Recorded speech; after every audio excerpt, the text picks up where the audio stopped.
Charles,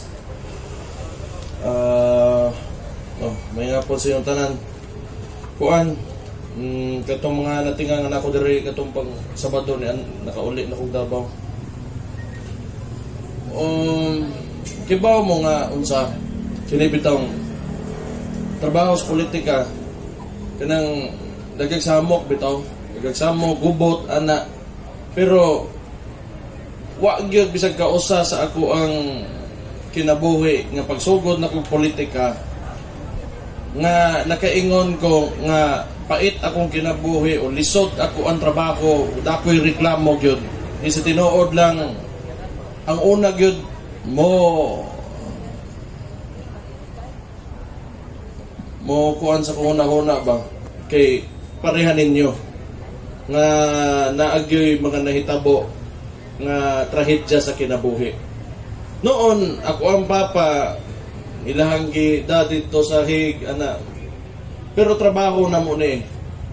Wa mi musod ani nga di mi andam kung unsay mo abot sa amoa. Ug mahinumduman ninyo ingon ni Rudy Duterte mabalag masunog sa impierno basta kamoy masalbar lang. So kaniadto pa lang jud kayo. Ingon naman yun siya, nga nung magpresidente ba siya para mapreso ra siya. Ibaw na siya nga mao gyud ang politika. Whether you like it or not, basta nagkay dagkong mga kontra sa politika. Pangitaan gyud pamaagi nga di gyud molakos ang mga plano nimo para sa kaayuhan nga dugay ng protekta sa mga tawo nas taas.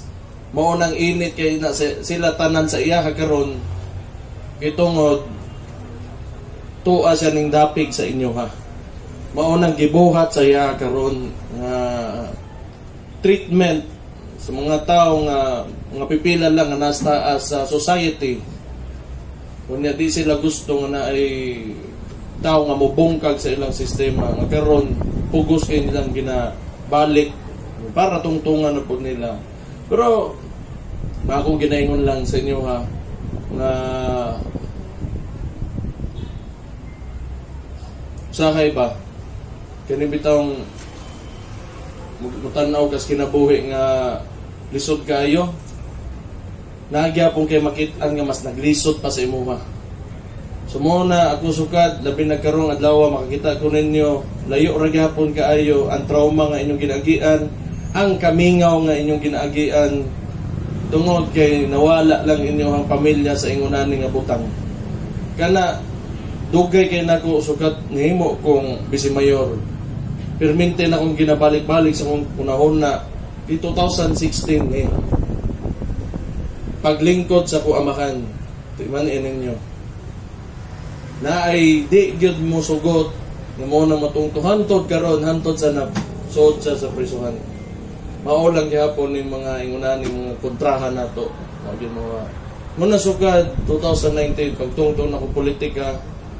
Kasabot ko sa responsibilidad nga magda o mahimong apil sa panggobyerno diri sa ato ang dakbayan. Dili lalim, dako, dagagtaw, klase-klaseng tao, natas kuan niya often neglected ta sa national government, pero sa kaniadto pang panahon nakat-on magyud ta nga mobarog o mopadayon kung unsa may kalisod gyud kinabuhi nga nga atong ginaatubang. Kay kita kay bawta pag-abot sa tumoy, pagpadala sa pagpangadji o hugot nga pagtuo, kay bawta nga gaatang sa tuwa ang Ginoo. So pag-abot panahon, lisod man kay wa man mga butang dali ra nato maabot ang kalibutan ni labi na ka ng mga butang nga pwede natong ma-enjoy nga kitang tanan. Di ginasadali kasagaran mga butang kahaya kay kinabuhi mo agi gid na kay nanglan ka mo kayod gyud imuha tong kwaon pinaagi sa pagkayod paningkamot ug pasensya. So ako nalipay lang ko nga nakaserbisyo po ko sa inyo ha. Kunya gusto na ko ipinumdom lang sa inyo nga permira ang LGU. Dili ako ray OIC karon mayor ko itong niaging termino nako, vice mayor ko katong 2019. Gusto nako nga may nunduman lang ninyo, na kada makitaan ko ninyo, pwede ra ko ninyong duolon, gusto mo kastorya, sagwa man mo'y pangayoon, na ako para ninyo. So, kitang tanan, ug unsa pa'y mahitabo sa atong kinabuhi, importante nato. Dili lang kita diri nga naa karon, tanan dabawin niyo nga mag-uban gyud ta, maghugpong ta aron lisod ta bungkagon. Kay ang gusto magud karon mo lagi ning politika, di nila masundog sa ilahang mga kaugalingong lugar, kay dili nila kaya sakripisohan, mo nang gusto na lang nila dauton. Pero maunang kinang na maghugpong ta, mag-uban ta, natay salig sa itong mga isig katao, kita mga dabawin nyo. Kaya aron lig unta nga mo abante, padulong sa lambuan o kaayuhan, o para sa kalinaw na sa itong mga kinabuhi. So padayon lang yun ta, ayaw lang yun mag-undang, bisag unsa man na kalisod, basta mag-uban lang ta, buabot ta kung asa na to gusto o asa ta padulong. Timan ilang ginagawa nga. So usab, karon lipay ko nga ang suporta ninyo, ang salig ninyo sa mua, na alang gihapon. Di may perfectong mga tao yun, sinuod lang. Napod may kanya-kanya mga batasan. Kami mga Duterte kung pasabot, dugay na mis politika dari manggot. Pero katong bago lang nga eleksyon, kami gihapon ninyong gipili. Ako, bisi mayor, akong amahan, bisag wa diri, gipili ninyo, salamat kay anak. Kung asa man ko, kung mga uban dihang mga parinting nga naa na ron sa politika, asa man midaton sa Ginoo, taman rami dito.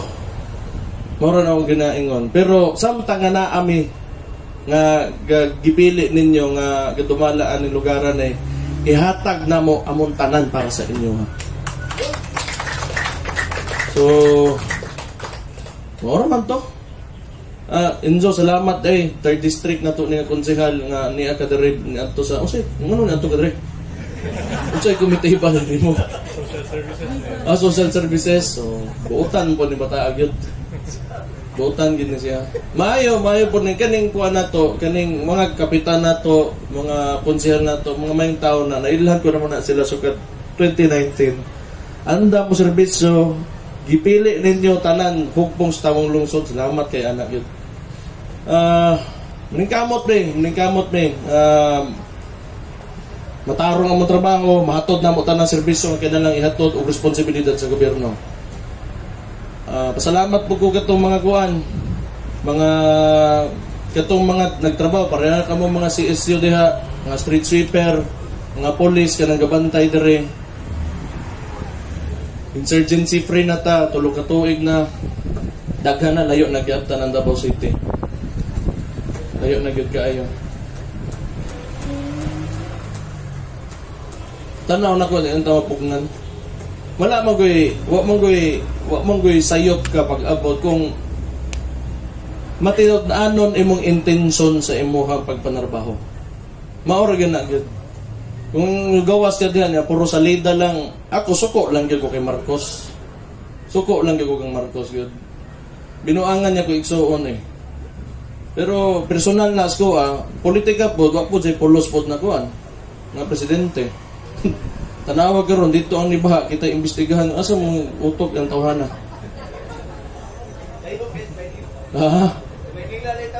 Mo lagi. Sige lang. Anak man ng politika, sabot na anak.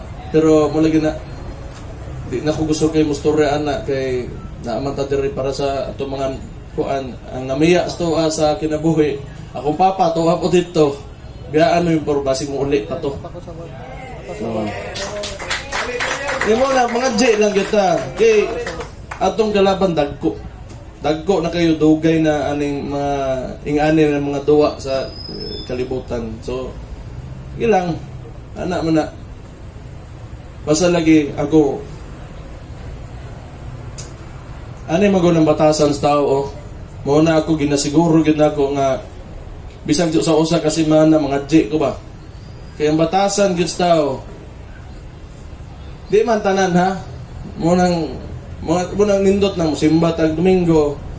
Kaya kita pag atba o kanang makaatbang tag problema di na ta makatun mga J. Mo ginang batasan sa tao ba? Di mga kanang kuan lami kay mo kinabuhi, di ka mangita Ginoo. Mo nang ang imong pagtuos Ginoo dapat dili kondisyonal ba? Dapat sa usa ka semana o usa ka adlaw makahinumdum ta ng mga jita. Di lang kay kutunog kanus ana to kahinanglan. Nga mga jita di rata mangita Ginoo kay nanatas kapait, nanatas kuan ning unani. Constant lang na nga salig mo unay mo embody pod sa imong actions pag abot nimo diri paggawas nimo balay nga pirmi nga na lang kay faith kaayuhan lang pirmi positibo lang ka sa imong mga intensyon o kanang malinawon lang ka nga tao o nya imong tratohon lang og respeto imisig ka tao kumanata ng problema aning kalibutan lang is tinuod lang. So more man gid na pod ambot asa na ko naabot sa kusturya pero more gid morning kibaki na ko karon. Walang ko ganahan lang ko makikcheka ninyo kay naa na mo puta dire na halos ka usar man ta sa katuig makita.